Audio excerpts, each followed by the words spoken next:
let me go back.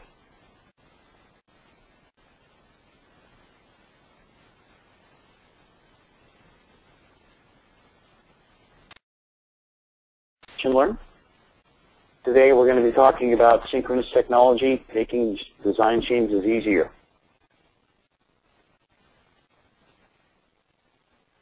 Okay, so the presentation today will include synchronous technology background, how does synchronous technology or synchronous 2D work, some synchronous 2D demonstrations, some discussion on how does synchronous 3D work, and some highlights, pull, divide, face, and maybe a couple other examples in this session. Synchronous technology was first introduced in NX6. It is the prior to that, it was simply known as direct modeling, and it included some very simple things like move and delete phase. Synchronous technology started in the NX6 and has been enhanced every release since. There's a lot of development on synchronous technology going on right now, and the most recent development is synchronous technology 2D, which I'll discuss in a little bit. The synchronous works in both history and history-free modeling modes, and that gives you more choices, faster model edits, and efficient model create.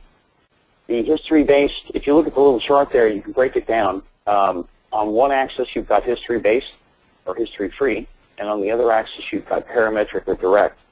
So if you take a look at that, there are basically 4 different ways that NX can be used in combination with synchronous technology.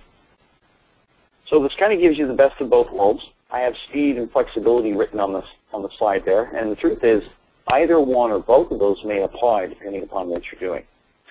And most importantly, synchronous gives you options for planned changes and unplanned changes. That's kind of the biggest deal about it. So history versus history-free. History mode, we all know very well. That's where you've got your parametric features. They add up over time to form parts and models. And you can put parameters in there, change those, change the model. The history-free works in a different way. There are still parameters, still dimensions, still features in some ways, but there's no prior state to go to. So the only history you have at any one time is actually the undo function in NX. So when you change the model's changed. There's no previous state to go back to. Because of this, history is the majority use case for synchronous technology. Synchronous functions are useful on both model edits and model create. You can go through and, for example, use the standard extrude, revolve, sweep type commands. Or you can go through and make basic features and then use move face, divide face, pull face to create features as well. Or you can use them in combination. The other thing about this is you can add history-based parameters to dumb models. If you were to import an IGES or step file, for example, you can start adding synchronous operations like dimensions, move, pull, and get the model to have parameters and some limited history, even though it didn't come with any. The synchronous option, every synchronous option you do in history, such as a move face or an offset or something like that, will have parameters in it that you can use in the same way that you've always done. You can put in expressions. Copy-paste features, that works in history mode as well, and it makes taking a, say for example, you want to pull a feature out of a model and you want to drop it into another one or a different part on the model. When you use the NX commands to grab whole features, you have to specify the references. With synchronous technology, you can literally just grab the feature, the faces or the topology, the geometry of the feature, and paste that instead, which makes improves reuse. Again, it's useful for unplanned or difficult changes, and with NX9 works on 2D sketches the same as 3D models. And finally, well, actually two points left there. The first one is you can apply 3D face constraints. So this is useful when you are making history-based changes and you want to ensure some basic geometric things stay true. You would do that in the sketcher, for example, by applying a constraint. In 3D, you can do that with synchronous as well. And then finally, inferred design intent. It kind of works on the fly. So synchronous can understand your model in a way similar to how we understand the model. It's not just looking at faces, but it'll look at connected faces and what the relationships are. History free, on the other hand, is a special use case. This one you should be used with caution, particularly if you've got history-based models. When you switch from history to history free, what happens is the history gets thrown away. Most of the parameters get thrown away as well, and you end up with local features and or whatever dimensions and synchronous constraints are on the model. This is not very much compared to a history-based model. This can be really useful for large imported models. You bring in a large casting or something. Working in history-free mode can be faster, but you have to be aware of the fact that there's no previous model geometry states to go back to. Undo is really the only go back. And what the problem you run into with history-free is you make a simple change that generates complicated geometry like little sliver surfaces or edges, slivers. Those things, if you save the model in history-free mode, those are now just a part of the model. So you can get a part into a difficult to change scenario. It is useful for quick or initial concept create operations. One of the nice things about history-free is starting up the software, leaving the history off, creating some curves, building a few sketches, making a few features, and you don't really want dependencies on those. You can use that in combination with Synchronous to very rapidly build up a concept model, for example. And then you can turn the history on later and continue forward if you like. And then finally, it's not recommended with manufacturing where you want associative toolpaths and all of those things to work together because those require the history-based mode.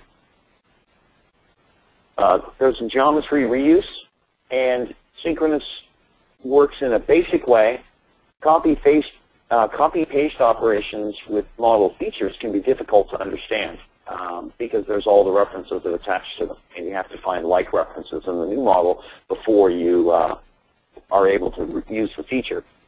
And you end up with this disjoint feature as a very common result of attempts to cut and paste where there are a lot of references.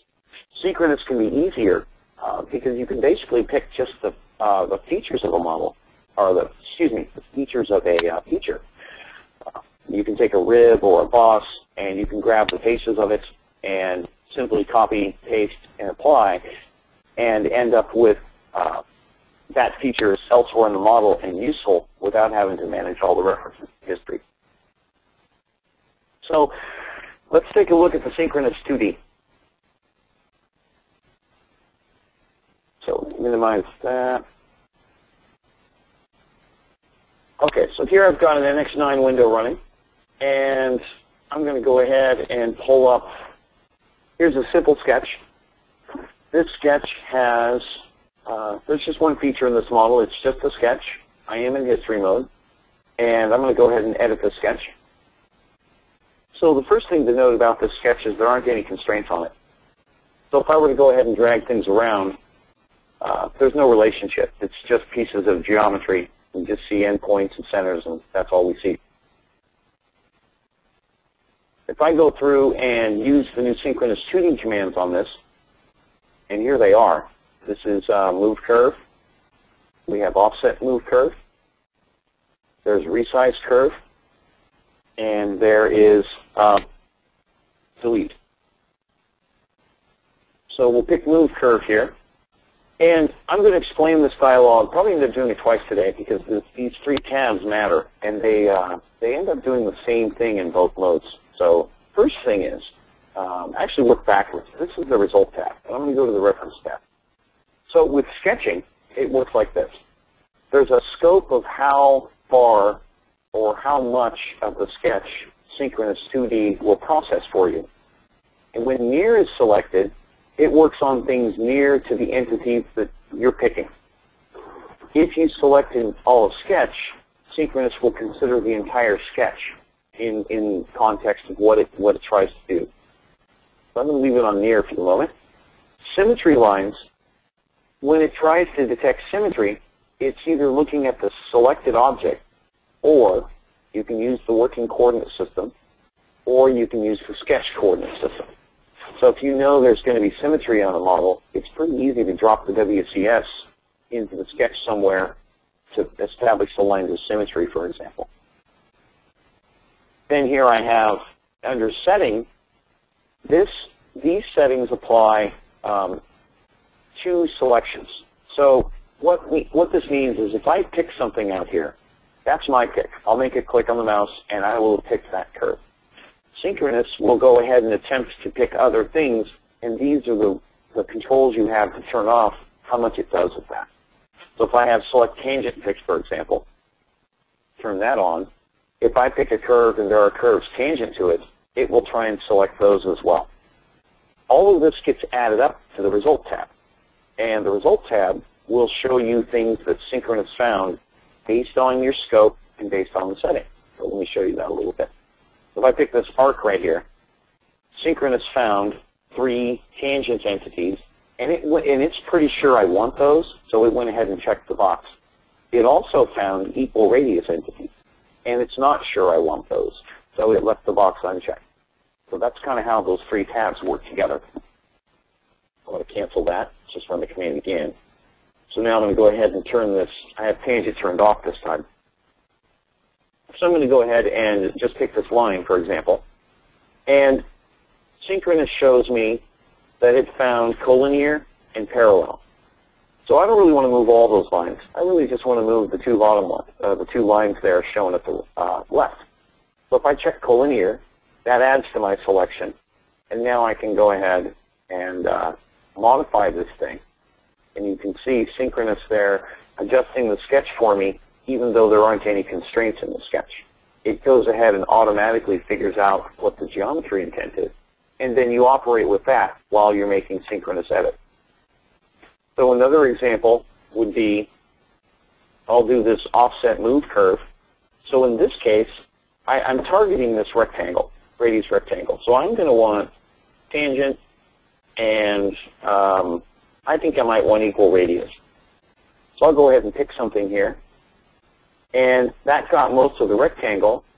There must be some little geometry issue there. Oh, and notice these pop-ups. As I make picks, I can also very quickly make selections here that I would make over here, and or establish lines of symmetry and make choices. So you see these 2 here, parallel and symmetric. Those are equivalent to these 2 right here. In this box, these are equivalent to my sketch intent, my selection intent. So I've got a single curve, connected curve, and tangent curves. These are equivalent to these guys up here. So just so you know what those do. So here I've got a distance, and if I add to this a little bit or subtract it, it's going to go ahead and just offset my profile, and now it's just changed. It's bigger now. You can mix Synchronous 2D with regular sketch constraints. So say I want to put a dimension here to here, and you can see, by the way, this sketch is totally unconstrained. Nothing, all of these things have degrees of freedom missing. I'll put my dimension there, and then I can still do things like a move edge, or excuse me, move curve, and make changes like that. And I can pick up my collinear one, and there's another basic change to the sketch. Here's an example of a resize. I'm going to take this circle, and it's 14. I'm going to go ahead and make it 10. Type a number in there instead of dragging on the arrows. And there you can kind of see how this all works. Here's another example. I'm going to go ahead and, I think it's this one. Yeah. So here's another sketch. This will show off a couple more things. Oh, excuse me. So I'm going to edit this one. And in this sketch, we can see lots of constraints and dimension. So the other nice advantage of the Synchronous 2D here is Sketcher is kind of the good and the bad.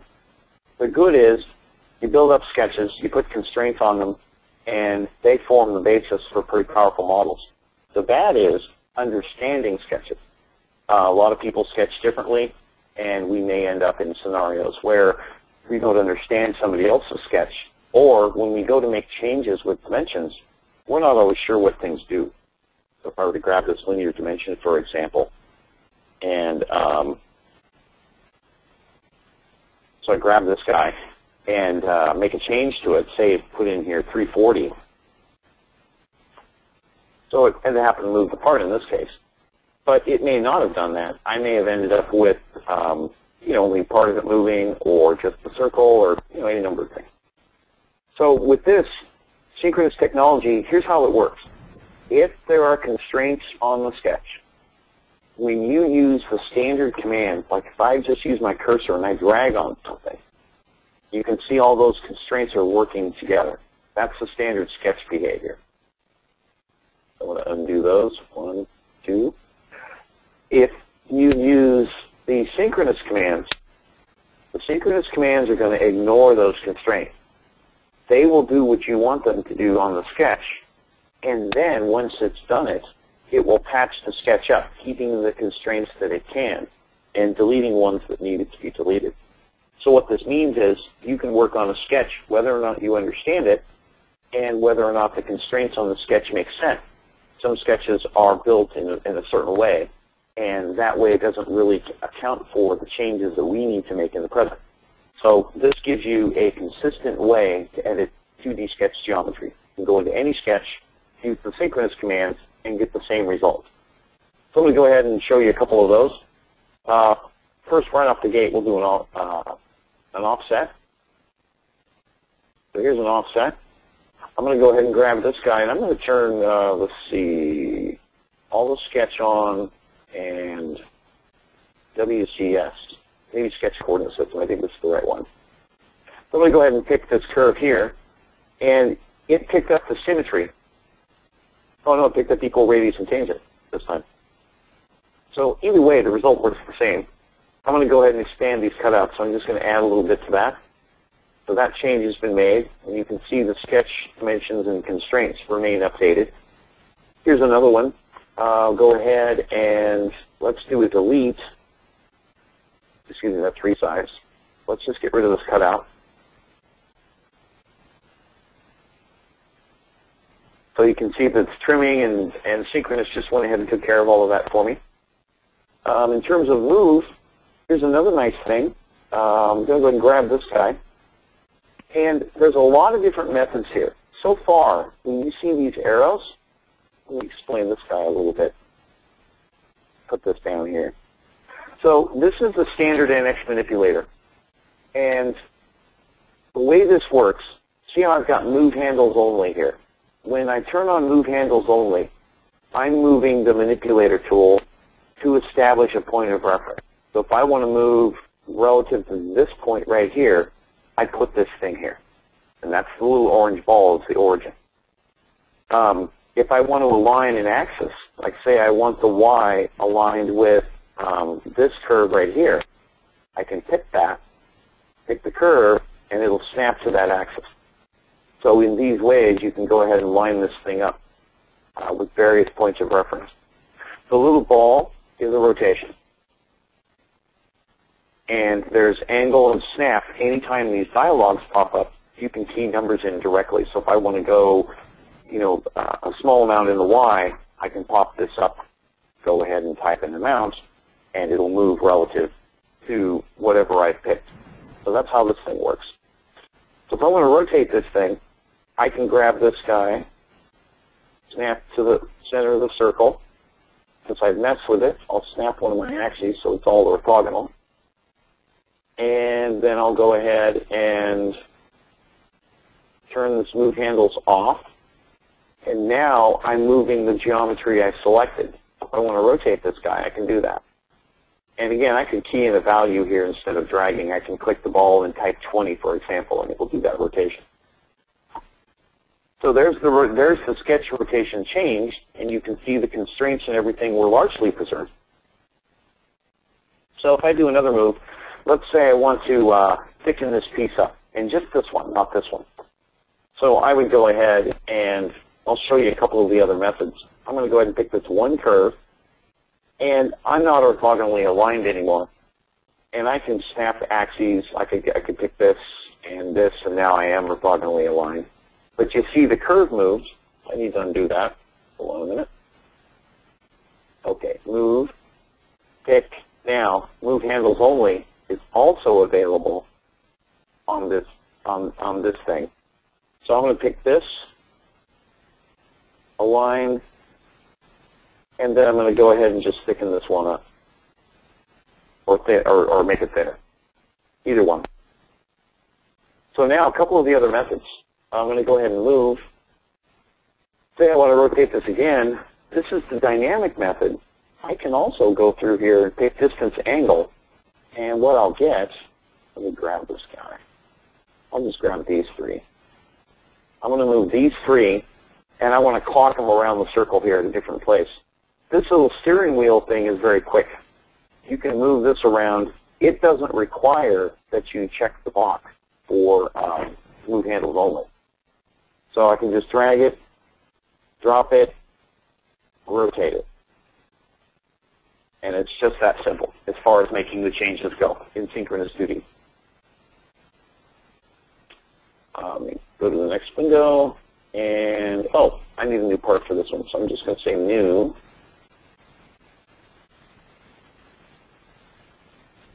And on this one, I'm going to import a DXF file. Actually, let me do this the right way.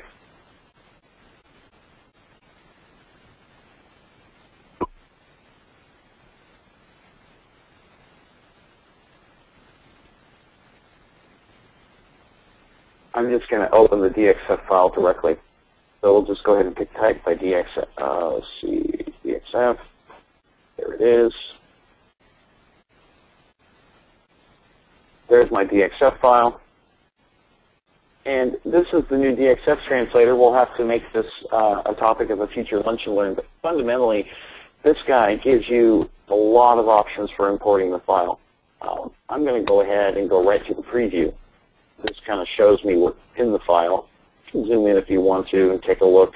There's layers you can turn on and off, and all kinds of model options. But basically, this guy will translate the file, open it in Xpart, make the unit selections, whatever you need, and imports it right in. So this is another use case for Synchronous 2D. We've all had this imported geometry that we have to deal with. So this is not smart geometry. It's just a DXF file, so there's no intelligence on any of this.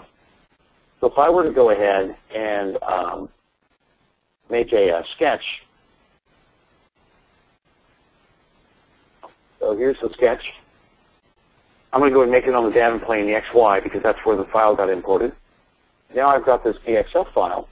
I can go in here and choose Add Existing Curves. And of course, I'm going to window around the whole thing. Oops. Maybe get around. There we go. So there we've got the whole thing picked. And I'm sure some of you have seen this dialog before. Adding many curves with inferred constraints turned on will cause performance problems. And it's true. If you have really big sketches and you have a lot of constraints in them, NX doesn't always run very fast. So I'm going to go ahead and say OK to this, because I don't want the constraints. I'm just going to add the curves in. So now here I'm back to just curves, no constraints. And we can see that pretty easy by yanking on a couple of these.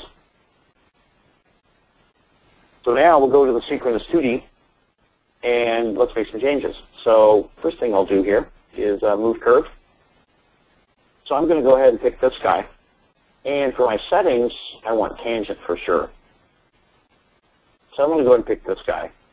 And it sees a concentric curve, so I'm going to pick that up too. And then I can choose my method. This is the little steering wheel thing. So maybe I want to rotate this about the center of this guy. I would just grab this, drop it down here, grab the ball, there's my rotation. And maybe a little bit of translation too. Maybe I want to do that. So you notice how these are kind of in line.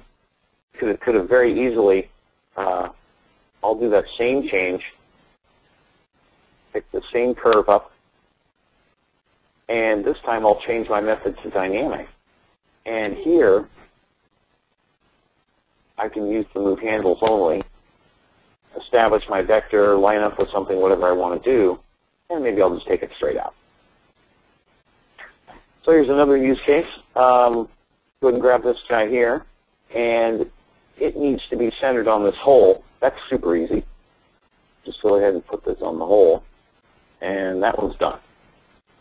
So it knows how it keeps the geometry turned up. And here's another case. We'll rotate this rib. So we'll take this guy. I'm going to switch to this one because it's faster.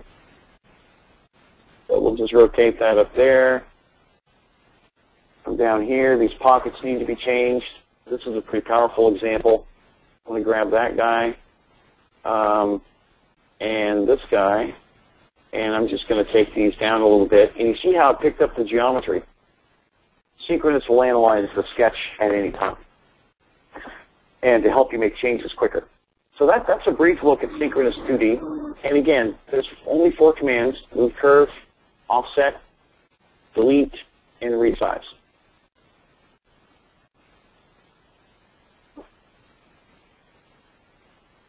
So now I'm going to go ahead and put this one up here. All right, I'm going to leave that model for a minute. And back to the presentation. So that was Synchronous 2D. I went ahead and just did both demonstrations back to back, so it was all one session for you. Here's the Synchronous 2D commands again: move, offset, resize, and delete.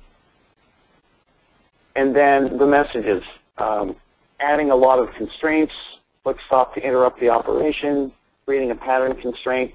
All of these things are large constraint model slowdown messages. And if you see them, you can avoid them by considering the use of ST2D, Synchronous 2D, in your workflow. So now let's take a look at Synchronous 3D. Synchronous 3D has different sets of commands useful in different modes. History mode is by far the use case we use the most. So I'm going to go ahead and I put those commands on the slide here. So we've got move edge, offset edge. Those are the brand new commands in NX9. I'll show you those. Copy face, mirror face, cut face, paste, and then dimensions. You get linear, radial, and angular. And for constraints, you get concentric, tangent, perpendicular, a whole bunch of things here. So there's been some changes. I'm going to go ahead and show a way to split a face either in the new NX9 or NX 8.5, just to catch everybody up on the changes. In earlier versions, to pull a face only works on a whole face. It doesn't work on part of one. So what we had to do in earlier versions of Synchronous is divide a face with the divide face command, and then use pull face on it. NX 8.5 and 9 had a nice workflow enhancement, and I'll show you both of those that make doing this a lot quicker. So here you can see the option for NX9. We now have isoparametric curve as a way to split a face, and when used with Synchronous, it's very quick. I'm going to go back a slide, and here is the older workflow in 8.5, which is still fast. You can use this one today. If you're on NX 8.5, just draw a 3D curve like a line, and then when you use the full face command, Synchronous will go ahead and split the face for you. So let's take a look at those.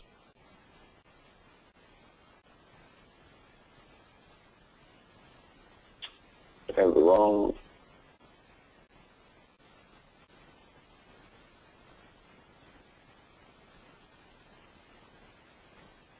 Okay, so I'm going to go ahead very quickly here, just make a simple block example like the one shown.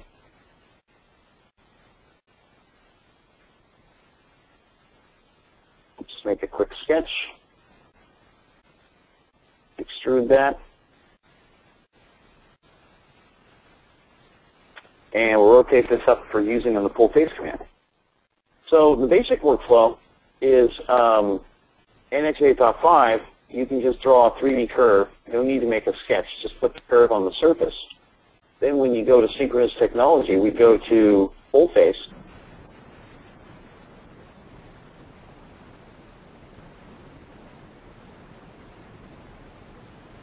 And it will go ahead and process that and perform the divide face command needed to split that. So you can see how that one works. So I'm going to undo that, and the new NX9 is you use divide face.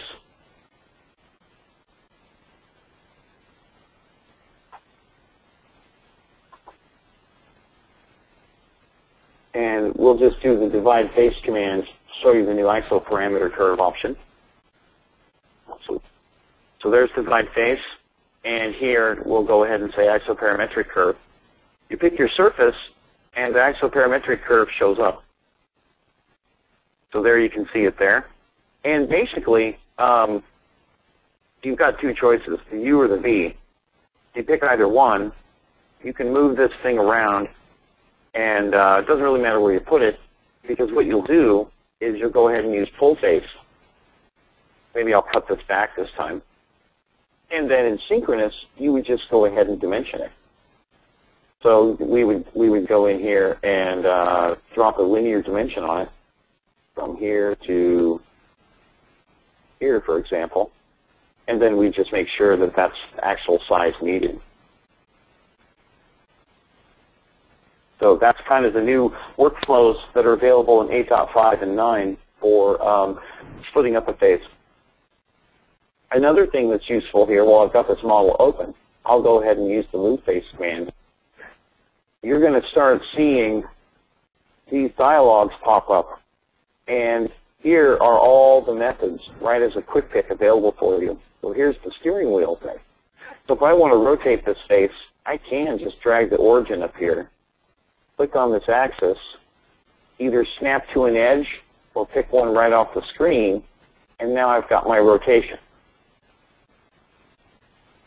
Or change methods and say, you know what, I think maybe I just want to do a distance or an angle. So now I would come over here and pick more discrete things. So I'll pick my vector and my axis point.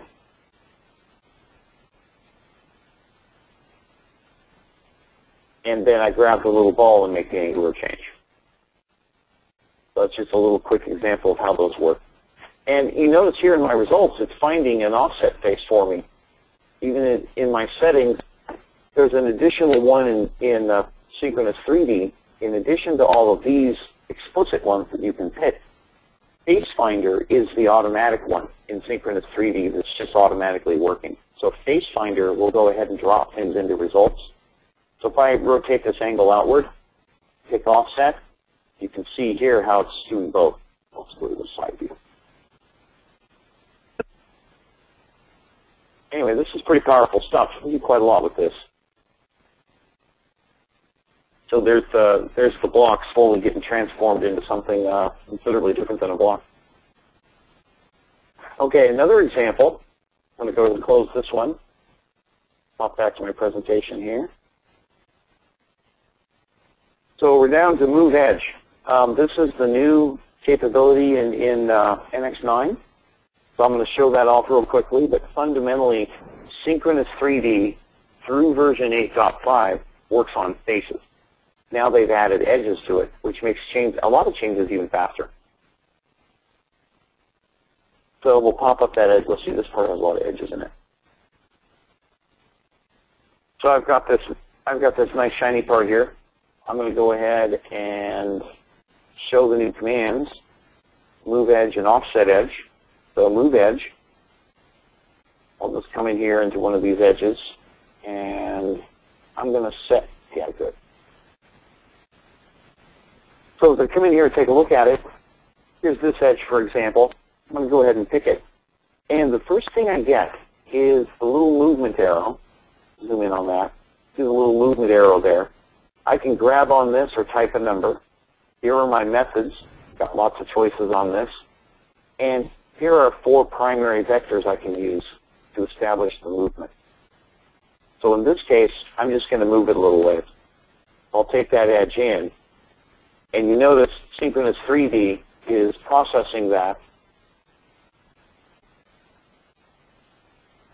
You can see there, it's dealing with the fillet and the other edges to keep that consistent. So it's gotten quite a bit more powerful in that regard. Another short move might be take the same edge and we'll take an angle. Let's see, let's do distance angle. So now I've got this guy. I'll go ahead and snap it there, and we'll just put a bit of an angle on it so you can kind of see what it does there.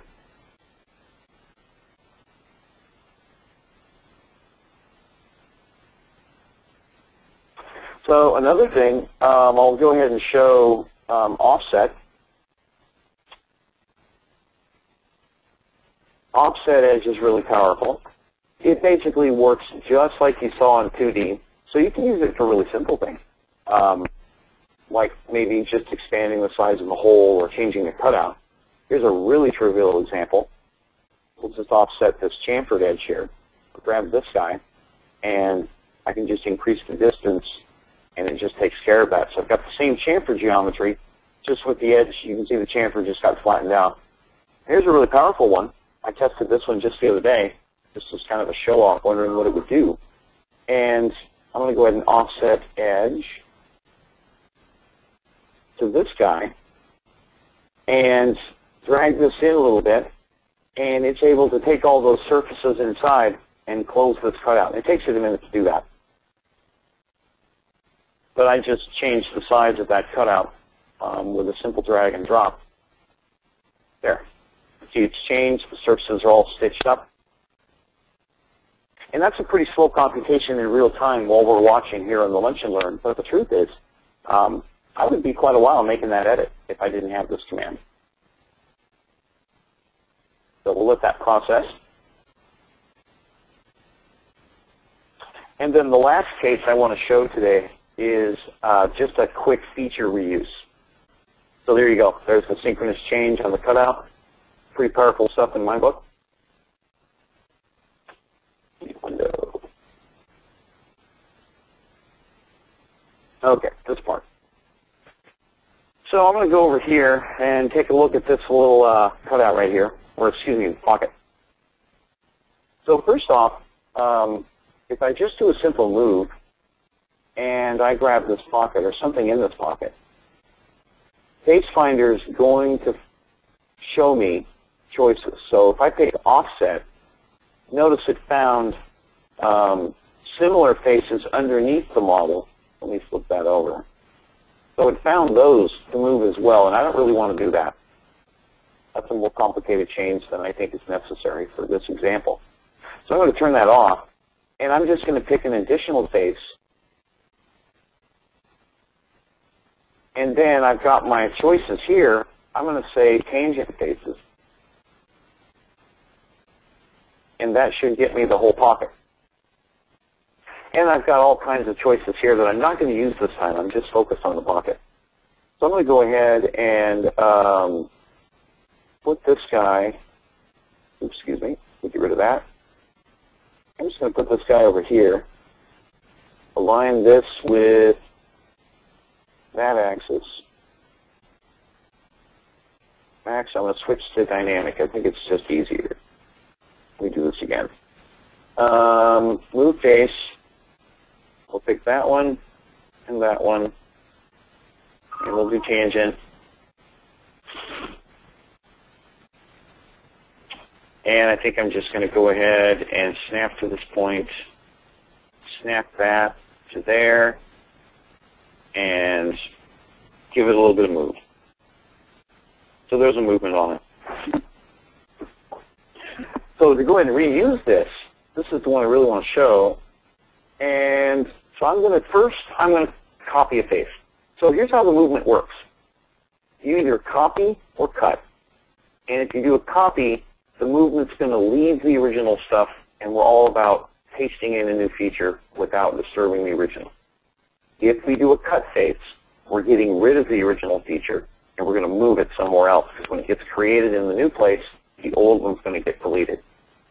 So you do the copy first, then you do the paste, which kind of applies everything. So then I'm going to go ahead here and copy.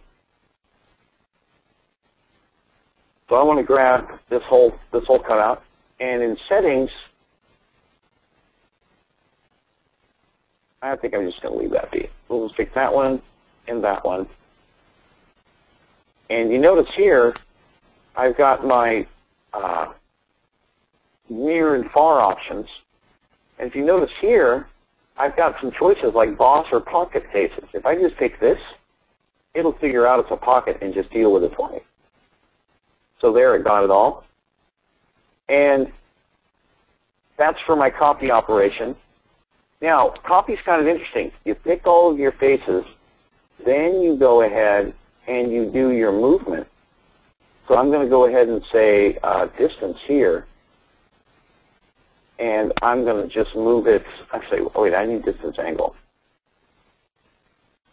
So I want to take that, and I want to go this way with it.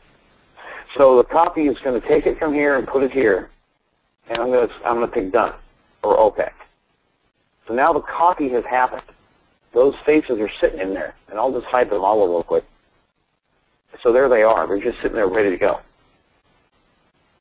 Then we'll go back and show the model.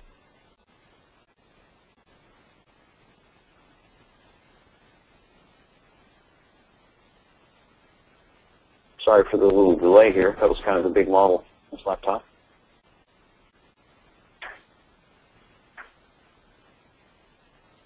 Okay, so then what I would do in this case, oh, that's not the right one at all. There we go. Is we would go through and do the paste. So now I'm going to paste face. So my target is this big body, so I pick that. Then my tool is actually the sheet body that I copied. And then the paste option, you choose whether you want to add or subtract. In this case, I want to subtract with it. And there's your feature reuse case. So that kind of concludes it for today's Lunch and Learn. Oh, I almost ran a little bit long. Hope you got something out of that. And I'm going to take a minute, pop up my GoToMeeting here and see if I have any questions. I'll wait just a moment if I have those. Otherwise, thank you for your time and attention. Have a great holiday next week, and talk to you soon.